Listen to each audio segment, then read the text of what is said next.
YSR Congress party పొట్టి 16వ సంవత్సరంలోకి అడుగు పెడతా ఉన్నాము.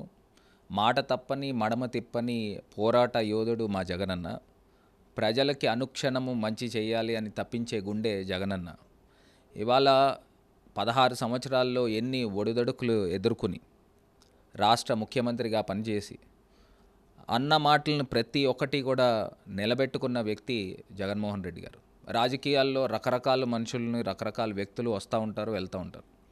ఇవాళ ప్రజలకు ఇచ్చిన మాట నిలబెట్టుకోవడమే ఆయన ఒక్కటే చెప్పారు. ఎప్పుడు కూడా ఏ రాజకీయ నాయకుడు కూడా చెప్పారో లేదో నాకు తెలియదు. నేను ఇచ్చే మేనిఫెస్టో ఇది నాకు ఒక ఖురాన్, ఇది ఒక బైబిల్, ఇది ఒక భగవద్గీత అని చెప్పి ఎలక్షన్కి వెళ్ళిన వ్యక్తి జగన్మోహన్ రెడ్డి గారు.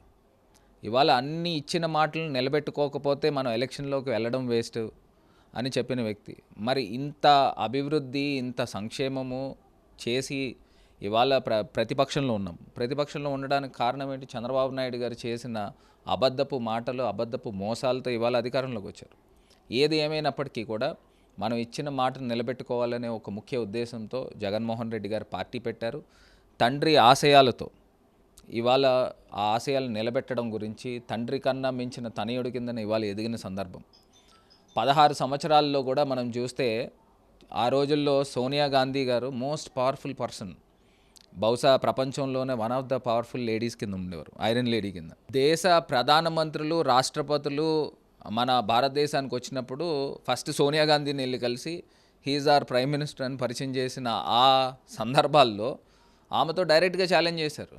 ఆయన ఏంటి తండ్రి ఆశయాలు నిలబెట్టడం గురించి ఆయన జగన్మోహన్ రెడ్డి గారు నిలబడి ఇవాళ ఆంధ్రప్రదేశ్ రాష్ట్ర ముఖ్యమంత్రిగా సిబిఐ కేసులు ఎన్ని కేసులు పెట్టినప్పటికీ కూడా 16 నెలలు జైల్లో ఉన్నప్పటికీ కూడా ఎక్కడా కూడా మనోధైర్యం కోల్పోకుండా ఇవాళ ప్రజలకి నేను నిలబడాలి అనే ఒక ఉద్దేశంతో ఇవాళ ప్రజల ముందు నుంచున్నాము. 16 వసంతాల్లోకి అడుగు పెట్టాము. రాబోయే రోజుల్లో ఇంకా ఖచ్చితంగా ప్రజలకి ఇంకా మంచి చేసే కార్యక్రమము జగన్మోహన్ రెడ్డి గారికి ఒక దృఢ సంకల్పంతో అడుగులు ముందుకు వేస్తాము. జగనన్న వెంట మేమందరం కూడా నడుస్తున్నందుకు మాకెంతో ఆనందంగా ఉంది. అలాంటి మంచి గొప్ప లీడర్ దగ్గర మేము పనిచేస్తున్నందుకు కూడా మేము చాలా సంతోషపడుతూ ఉన్నాము.